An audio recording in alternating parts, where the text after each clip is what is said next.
Hello दोस्तों, कैसे हैं आप लोग। तो आज थोड़ा इशू चल रहा था लाइट का, इसकी वजह से आपकी क्लास नहीं हो पाई है। तो अब से आपकी सारी क्लास फिर से कंटिन्यू चलेंगी और ईवीएस की प्रैक्टिस को हम आगे बढ़ाते हुए बाकी की क्लासेस आपको कैसी लग रही हैं कमेंट सेक्शन में ज़रूर बताएं। और पीडीएफ को प्राप्त करने के लिए आप हमारे टेलीग्राम चैनल से भी जुड़ सकते हैं, जिसका लिंक मैंने डिस्क्रिप्शन में दे रखा है। तो शुरू करते हैं क्वेश्चन नंबर 31 से। क्वेश्चन नंबर 31 कहता है हमारा, कह रहा है कि हमारे देश में एक ऐसा राज्य है जहाँ के लोग नारियल और टेपियोका को अपने घर के आंगन में उगाते हैं और इन दोनों का उपयोग करके अपना स्वादिष्ट भोजन तैयार करते हैं। ये राज्य है। कह रहा है एक ऐसा राज्य बताना है जहाँ पे नारियल और टेपियोका को घर में उगाते हैं और उन दोनों को उपयोग करके स्वादिष्ट भोजन तैयार करते हैं। यानी कि ये प्रसिद्ध भोजन कहाँ का है, ऐसे भी करके पूछ सकता है। कह रहा है कर्नाटक का है, केरल, तमिलनाडु या तेलंगाना। तो ये कहाँ का है आपका, केरल का है। ठीक है, ऑप्शन नंबर क्या हो जाएगा, 2 हो जाएगा। आगे बढ़ते हैं क्वेश्चन नंबर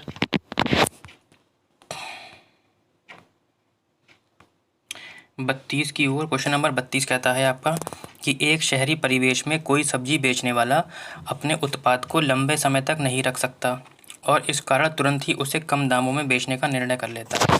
कह रहा है, क्वेश्चन कह रहा है कि एक शहरी परिवेश में कोई सब्जी वाला है जो उत्पाद जल्दी ख़राब हो जाते हैं उसको क्या करता है, तुरंत ही बेच देता है, कम दामों में बेच देता है। ऐसा क्यों। कह रहा है कि वे सूचना प्राप्त निर्णय लेने के लिए शिक्षित नहीं है, उसमें विक्रय बेचने की कला का अभाव है, शीघ्र खराब होने वाला सामान होने के कारण संकटग्रस्त बिक्री, उसे बाजार के नियमों का ज्ञान नहीं है। देखो, वे सूचना प्राप्त निर्णय लेने के लिए शिक्षित नहीं है, तो बेचने के लिए शिक्षित का होना ज़रूरी नहीं है। आपने देखा होगा ज़्यादातर जो अनपढ़ होते हैं वही ये काम करते हैं, है ना। तो शिक्षित का होना ज़रूरी नहीं है। कह रहा है विक्रय बेचने की कला का अभाव है। भाई कला का अभाव हो तो बेचता ही क्यों, बेच तो सकता है, लेकिन वो तो यहाँ पे ये कह रहा है कि कुछ उत्पाद ऐसे हैं जो जल्दी ख़राब हो जाते हैं, इसलिए उसे तुरंत जल्दी बेचना पड़ रहा है। तो बेचने की कला तो है उसके अंदर, तभी तो बेच रहा है। फिर कहता है कि उसे बाज़ार के नियमों का ज्ञान नहीं है, बाज़ार में कोई ऐसा नियम ही नहीं होता है, ये तो आप लोगों को भी पता है। तो ऑप्शन क्या बचा आपका 3, शीघ्र खराब होने वाला सामान होने के कारण उसे संकटग्रस्त बिक्री है, बस, है ना। जो ख़राब जल्दी हो जाता है सामान उसके लिए संकटग्रस्त, यानी कि जल्दी बिक्री कर लेता है, उसको जल्दी बेच देता है, यानी कि ऑप्शन नंबर क्या हो जाएगा आपका 3 हो जाएगा। ठीक है, आगे बढ़ते हैं क्वेश्चन नंबर 33 की ओर। क्वेश्चन नंबर 33 कहता है कि निम्न में से किन पक्षियों की चोंच में छानने की प्रणाली होती है। कह रहा है फ्लेमिंगो, हंसावा, रॉबिन, यूरोपीय छोटी चिड़िया, मैकाऊ, लंबी पूंछ का तोता या गौरैया। ठीक है, तो जो छानने वाली प्रवृत्ति होती है वो किसकी होती है, हंसावर की होती है, यानी कि फ्लेमिंगो की होती है। ऑप्शन नंबर ए हो जाएगा। ठीक, आगे बढ़ते हैं क्वेश्चन नंबर 34 की ओर। क्वेश्चन नंबर 34 कहता है कि उस जोड़े की पहचान कीजिए जो कीड़ों के लार्वा के उदाहरण हैं। कह रहे हैं इल्ली एवं भृंग, सूड़ी एवं मक्खियाँ, भृंग एवं मक्खियाँ, सूड़ी और इल्ली। तो इसका उत्तर है सूड़ी और इल्ली, ऑप्शन नंबर 4। आगे बढ़ते हैं क्वेश्चन नंबर 35 की ओर, और इसमें थोड़ा कोड भी दिए गए हैं और सांपों के संदर्भ में 3 ही हैं इसमें। तो सांपों के संदर्भ में क्वेश्चन दिया गया, कह रहा है सांपों के अंदर में नहीं है बेटा, संदर्भ कर लेना है यहाँ पे। ठीक है, संदर्भ में सही कथन को चुनना है। कह रहा है कि हमारे देश में केवल 4 तरह के जहरीले सांप पाए जाते हैं। मैं आप लोगों को पहले भी करा चुका हूँ, आप लोग आंसर कमेंट सेक्शन में ज़रूर दें। कह रहा है कि बेटा जाग नहीं होगा यहाँ पे, नाग थोड़ी टाइपिंग मिस्टेक है यहाँ पर। नाग जिसे हम कोबरा बोलते हैं जहरीले सांपों का एक प्रकार है। जहरीले सांप के 4 खोखले दांत होते हैं, जहाँ जब सांप किसी व्यक्ति के काटता है तो जहर इन खोखले दांतों से उसके शरीर में चला जाता है। सांप के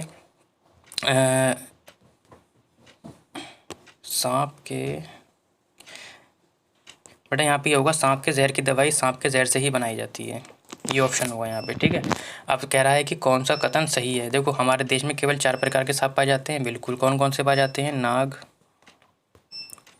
करेत, अफाई और दुबैया। ये 4 प्रकार के जहरीले सांप पाए जाते हैं, यानी कि पहला वाला ऑप्शन आपका ठीक है। फिर कह रहा है नाग कोबरा जहरीले सांपों का एक प्रकार है। बिल्कुल, देखो नाग भैया ने लिख दिया अभी।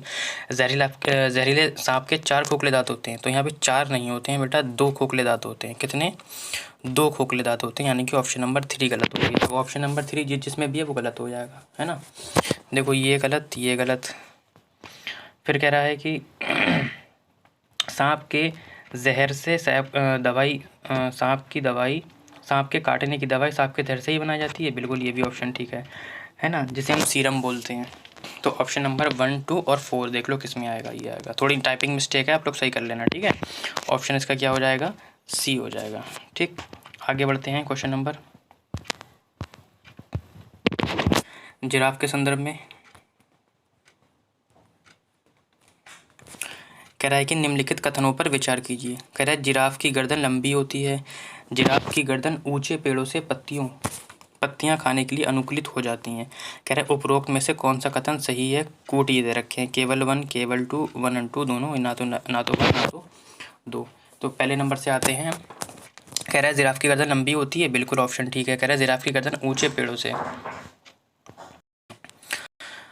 कह रहा है जिराफ की गर्दन ऊंचे पेड़ों से पत्तियां खाने के लिए अनुकूल हो जाती है, बिल्कुल ऐसी ही होता है। तो ऑप्शन नंबर दोनों देख लो किसमें है, 1 और 2 दोनों, ये आ जाएगा ऑप्शन नंबर सी, है ना।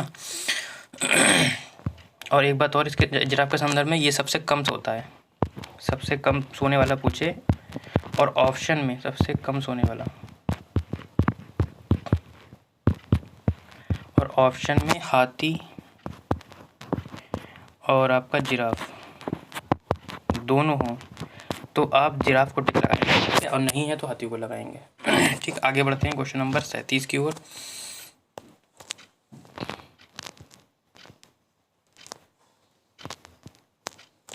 क्वेश्चन नंबर 37 कहता है कि एक शिक्षक छात्रों को किसी विषय पर अपने विचार व्यक्त करने के लिए प्रोत्साहित करता है, इस प्रकार शिक्षक क्या चाहता है?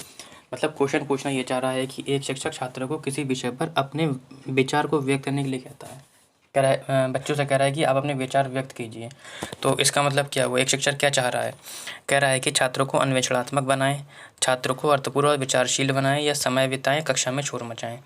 देखो, वो विचार व्यक्त करने के लिए कह रहा है, तो शोर मचाएं, समय को बिताएं, ऐसा थोड़ी ना होगा। छात्रों को अर्थपूर्ण और विचारशील बनाएं, ऑप्शन ठीक है। छात्रों को अन्वेषण बनाएं, बिल्कुल अन्वेषणात्मक, यानी कि कल्पना शक्ति का विकास करना, है ना, और सोचने की क्षमता का विकास करना। तो जब बच्चों को अपने विचार व्यक्त करने के लिए कहेगा टीचर, तो वो क्या करेगा? सोचेगा, यानी कि कल्पनाशीलता का विकास होगा, है ना, कुछ नया सोचने की। तो अन्वेषणात्मक का मतलब होता है कुछ नया सोचना। तो ऑप्शन क्या हो जाएगा आपका? ए हो जाएगा। देखो दोनों तो ऑप्शन ठीक है, लेकिन बेस्ट ऑप्शन कौन सा है? ए हो जाएगा, ठीक है। आगे बढ़ते हैं क्वेश्चन नंबर 38 की ओर। इसमें भी कूट दे रखे हैं, देखो।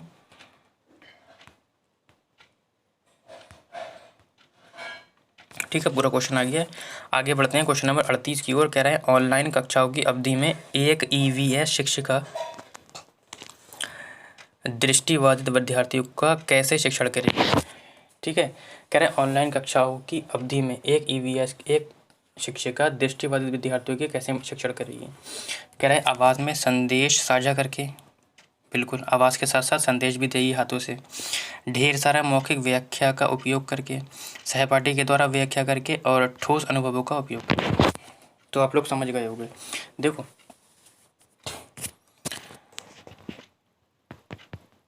कह रहा है कि ठोस अनुभवों का उपयोग करके, बिल्कुल ठोस अनुभव का उपयोग करेगी। व्याख्या नहीं करना है।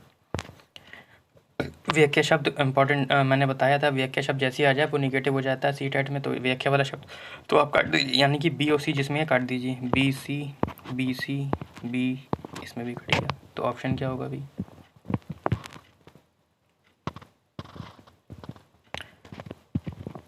ना ना ना ना ना ना, सॉरी, क्योंकि वो देख नहीं सकता है ना, सुन तो सकता है ना। तो आवाज़ में संदेश का साझा करके, ये चारों ऑप्शन ठीक हो जाएंगे आपके, ठीक है। इस क्वेश्चन में थोड़ा डाउट लग रहा है बच्चों मेरा, इसलिए मैं ये क्वेश्चन छोड़ देता हूँ, ठीक है। थोड़ा डाउट लग रहा है, और मुझे गलत बताना पसंद नहीं है आप लोगों को, खाली मैं गलत बता दूँ आप लोगों को, ठीक है। आगे बढ़ते हैं क्वेश्चन नंबर 39 की ओर। इसमें भी कूट है, देखो पहले क्वेश्चन देख लेते हैं।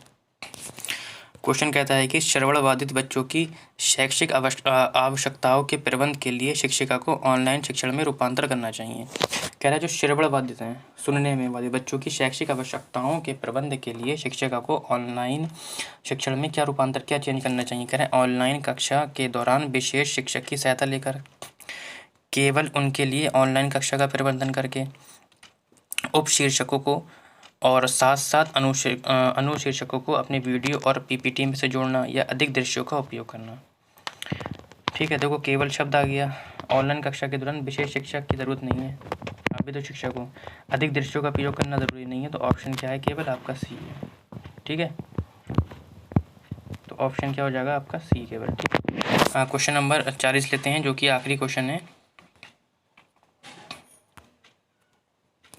क्वेश्चन नंबर 40 कहता